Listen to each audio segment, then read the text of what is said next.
Ariana no caminaba, ella desfilaba ante la vida. A sus 42 años, habitaba un mundo de cristal sostenido por una disciplina feroz y un pedestal de perfección absoluta. Para ella, la belleza era un derecho divino y los demás, simples espectadores de su propio monólogo. Pero el destino aguardaba en una esquina de Temperley para romper ese espejo. Acompáñanos a descubrir el taller de las cicatrices. Una historia donde el dolor se convierte en el camino hacia la verdadera luz. Ariana no caminaba, ella desfilaba ante la vida. A sus 42 años, poseía una piel de porcelana que desafiaba al tiempo, un milagro sostenido por una disciplina feroz de gimnasios y elixires de belleza inalcanzables. En las oficinas de la fábrica de su padre, su cargo era apenas una formalidad. Percibía una remuneración desproporcionada, un tributo financiero que ella aceptaba como un derecho divino por el simple hecho de estar presente. No había hombre capaz de ignorar su figura. Ariana lo sabía y se montó en el pedestal ficticio de la perfección absoluta, vistiendo siempre a la moda y convirtiendo cada acera en su propia pasarela privada. Su círculo social era una corte de espejos. Tenía pocos amigos. Solo aquellos que estaban dispuestos a alimentarla con elogios constantes y una admiración sumisa, eran dignos de ocupar un breve espacio en su mundo de cristal. Bajo esa fachada impecable, latía una arrogancia desmedida. Una grandiosidad exagerada nublaba su juicio y en su corazón no quedaba espacio para la empatía. Los sentimientos ajenos eran simplemente estorbos invisibles en su camino de grandeza. Su relación más íntima era con el espejo. Pasaba horas interminables frente a él, no solo admirándose, sino ensayando sonrisas gélidas y gestos calculados que proyectaran una superioridad que ella consideraba natural, eterna e indiscutible. Su vida privada era un enigma envuelto en seda. Asistía a encuentros esporádicos con fines que solo ella conocía, manteniendo siempre una distancia prudencial que alimentaba el aura de misterio que tanto le gustaba proyectar. No tenía novios. Nadie alcanzaba el estándar de perfección necesario para compartir su trono. Si se acercaba a alguien, era solo para succionar los halagos que funcionaban como el combustible vital para su ego insaciable. Si los elogios flaqueaban, ella se alejaba sin mirar atrás. Pero si alguien osaba criticarla, para Ariana esa persona dejaba de existir instantáneamente. En su tribunal interno, la crítica era una sentencia de muerte social absoluta. Evitaba a cualquiera que pudiera eclipsarla. No soportaba a mujeres más bellas ni a personas con una inteligencia superior. A esas amenazas las envolvía en un velo de envidia y un desprecio silencioso pero letal. Sus conversaciones eran monólogos disfrazados. Siempre hablaba de sus viajes, de sus logros y de sus posesiones, utilizando a los demás como simples espectadores pasivos de una película donde ella era la única protagonista absoluta. Si alguien intentaba compartir una experiencia, Ariana lo cortaba con frialdad. Inmediatamente relataba su propia travesía de años atrás, sin escuchar realmente, imponiendo sus recuerdos sobre el deseo de expresión de cualquier otro interlocutor. Un día, caminando con un admirador, se cruzó con una conocida que volvía de China. Tras despedirse, la furia de Ariana estalló. No vio un simple relato, sino un ataque directo y personal a su superioridad. «La odio», exclamó con veneno. Su amigo intentó explicar que la mujer solo compartía una noticia, pero para Ariana, que alguien hubiera ido donde ella no, era una ofensa que no podía ser perdonada jamás. Durante años, mantuvo a su lado a un hombre que la colmaba de regalos y cenas costosas. Ella lo sometía con migajas de afecto, una caricia fugaz o una sonrisa sugerente que nunca llegaba a concretarse. A menudo relataba cómo las recepcionistas médicas se asombraban al conocer su edad, jurando que parecía 10 años menor. «Ya lo sé, me lo dicen todos», repetía ella, saboreando el reconocimiento como un manjar dulce. Ariana exigía un trato especial en cada lugar. Entraba a los salones con la cabeza en alto, gritando en silencio «y ya llegué», convencida de que todas las miradas se posaban sobre ella por derecho de nacimiento. Exageraba sus talentos mínimos hasta convertirlos en hazañas épicas. Sin embargo, tras esa armadura de autoimportancia, se escondía una autoestima vulnerable que temblaba ante la más mínima grieta en su imagen de perfección inalcanzable. Era incapaz de amar. Sabía cuando alguien caía bajo su hechizo, pero lo usaba fríamente para sus propósitos personales. Cuando una persona dejaba de serle útil o halagadora, la descartaba como a un objeto viejo. Pero en el fondo de su corazón, latía un sentimiento que no lograba descifrar. Se trataba de Juanco, un técnico de computadoras inteligente. No cumplía sus estándares físicos, pero algo en él la perturbaba profundamente. En las calles de Temperley, Ariana era una figura icónica. Saludaba con una simpatía calculada, consciente de que los hombres la miraban de reojo, y las mujeres la observaban con un recelo nacido de la desconfianza. Aquella mañana, el destino decidió jugar sus cartas. Su auto no arrancó. Impaciente por llegar a la fábrica, decidió caminar las pocas cuadras, sin saber que el asfalto que siempre dominó estaba a punto de traicionarla. Al cruzar la avenida, una motocicleta ignoró el semáforo en rojo. El impacto fue seco y brutal. Ariana voló por los aires, y su belleza, su posesión más sagrada, chocó contra la dureza implacable del pavimento. Despertó en la clínica, envuelta en gasas y dolor. Cortes profundos surcaban su rostro y su pierna estaba atrapada en un complejo sistema de tracción. El miedo a la amputación se convirtió en su nueva pesadilla. Días después, llegó el momento de la verdad. Al retirar las vendas, el mundo de Ariana se fragmentó. Su nariz estaba deformada y una cicatriz profunda recorría su mejilla. El espejo, ante su amigo, se volvió su verdugo. Cayó en un colapso narcisista absoluto. La ira la consumía, atacaba a enfermeras y médicos, culpando a cualquiera por su desgracia, al mecánico, al vecino que no la llevó, a cualquiera menos al azar cruel del destino. Tras 2 semanas, recibió una noticia agridulce.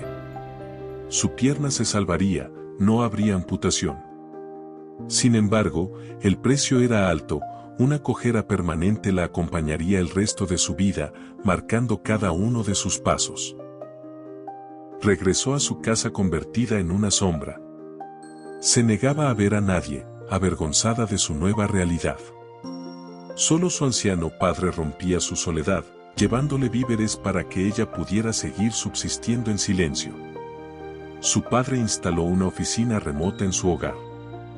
La computadora se convirtió en su ventana al mundo, su única aliada para viajar virtualmente y distraerse de la realidad que sus ojos evitaban en el espejo. Ariana estaba perdida en su propia casa. Nunca había cultivado valores más allá de la estética. Sin su belleza, no sabía quién era, ni cómo interactuar con un mundo que ya no la miraba con deseo. Pero un día, su aliada digital falló. La pantalla se volvió negra y el silencio de la casa se volvió insoportable. No tuvo más remedio que tragar su orgullo y llamar a la única persona capaz: Juanco. Mientras esperaba, el pánico la atenazaba. ¿Cómo presentarse ante él? Pensó en esconderse o hablar desde otra habitación. Pero finalmente, la necesidad de conexión venció al miedo. Ariana tuvo que asumir su nueva piel. Cuando el timbre sonó, su corazón golpeó con violencia. Al abrir la puerta, Juanco entró con su maletín. Ariana esperaba espanto o lástima, pero él solo la saludó con una calma y una calidez desconcertantes. Juanco minimizó sus heridas con una naturalidad asombrosa.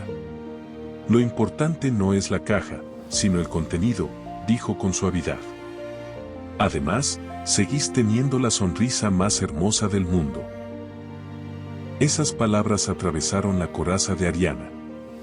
Por primera vez en mucho tiempo, Ariana sonrió de verdad. No era la mueca practicada frente al espejo, sino un gesto humano que nació desde lo más profundo, iluminando su rostro marcado por las cicatrices. No comprendía cómo Juanco podía ignorar su estado físico. Él le hablaba como si fuera la misma de siempre, desafiando la lógica de una mujer que siempre creyó que la belleza externa lo era absolutamente todo. Cuando la computadora volvió a encenderse, Ariana sintió que ella también lo hacía. Juanco prometió volver en 2 días, y el miedo inicial de ella se transformó en una ansiedad dulce y totalmente desconocida. Al regresar, Juanco la saludó con un beso en la mejilla. Ese roce suave estremeció a Ariana. Era el contacto de la humanidad que tanto había ignorado. Lo invitó a pasar y preparó un café. Hablaron durante horas. Por primera vez, Ariana no fue el centro del diálogo. Se interesó por la vida de Juanco, por sus sueños y su trabajo, mientras ella le relataba su propia lucha y fe. Juanco le propuso una salida, un viaje a la naturaleza. Él llevaría la comida y la caña de pescar, ella, el mate y algo dulce. El destino elegido fue la Laguna de Lobos, un refugio de paz. Salieron desde Temperley hacia Cañuelas. Ver el verde infinito de los campos argentinos ablandó las últimas defensas de Ariana. El aire del camino parecía limpiar los restos de su antigua y pesada arrogancia. Al bajar en la laguna, el viejo pánico regresó. Temía ser un fenómeno ante los ojos ajenos. Pero pronto notó algo revelador: absolutamente nadie le prestaba atención a su cojera o a sus cicatrices. Juanco actuaba con una normalidad absoluta. Bajo el sol de Lobos, la otra Ariana comenzó a nacer. Se dio cuenta de que antes la miraban por su superficie, pero ahora ella podía ver el mundo. Pasaron una jornada inolvidable. Juanco pescaba y Ariana, para su propia sorpresa, reía con ganas. Compartieron sanguchitos de miga y el budín que ella preparó, dejando que el tiempo se consumiera en total paz. Sentados frente al agua, el silencio ya no era un vacío que Ariana necesitaba llenar con vanidad.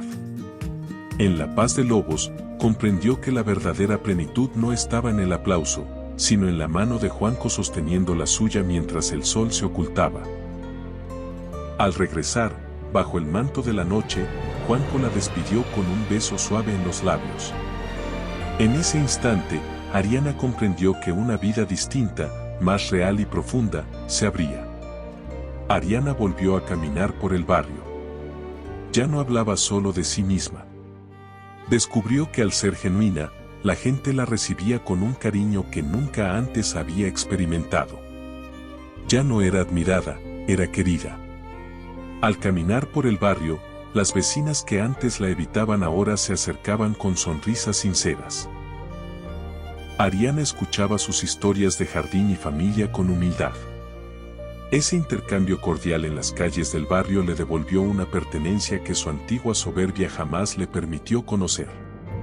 Su relación con Juanco se afianzó, aunque los viejos hábitos intentaban volver. A veces intentaba manipularlo, pero Juanco le hacía ver sus errores. Ariana, por fin, aprendió a pronunciar la palabra más difícil: perdón. A los 42 años, Ariana descubrió la belleza de esa palabra prohibida. Cuando se casaron, todo el barrio asistió, celebrando no a una reina de belleza, sino a una mujer unida por la verdad. Cuando Ariana cruzó el umbral de su casa vestida de novia, el barrio entero la esperaba en la vereda. Al verla, estalló un aplauso espontáneo y profundo. No celebraban la perfección de un rostro, sino el triunfo de una mujer que había logrado sanar su alma. A Ariana ya no le importaba cómo la veían los demás. Había aprendido que el espejo solo muestra la superficie, pero la vida se siente en la mirada que uno proyecta hacia el mundo. Años después, Ariana inauguró un taller para personas que, como ella, habían perdido su rumbo tras una tragedia. Ya no buscaba su reflejo en el cristal, sino en los ojos agradecidos de quienes aprendían que una cicatriz es solo la marca de una batalla ganada al destino. Un día se cruzó con su antiguo círculo de espejos. Aquellas personas seguían atrapadas en elogios vacíos y apariencias. Ariana la saludó con compasión, sintiendo una gratitud inmensa por el accidente que la obligó a romper su jaula de cristal para poder finalmente volar. Al caer la tarde, Ariana caminaba junto a Juanco viendo a los niños jugar en la plaza. Su cojera era ahora su medalla de honor, un recordatorio constante de que la belleza más épica no es la que se mira, sino la que se entrega sin condiciones al mundo. Al final, la cojera de Ariana no fue una condena, sino su medalla de honor. Tras perder su máscara de porcelana, encontró en los ojos de Juanco y en el cariño de sus vecinos una pertenencia que la soberbia nunca le permitió conocer. Ariana aprendió que el espejo solo muestra la superficie, pero la vida se siente en la mirada que proyectamos hacia el mundo. Porque a veces, es necesario que nuestra jaula de cristal se rompa para que, finalmente, podamos aprender a volar.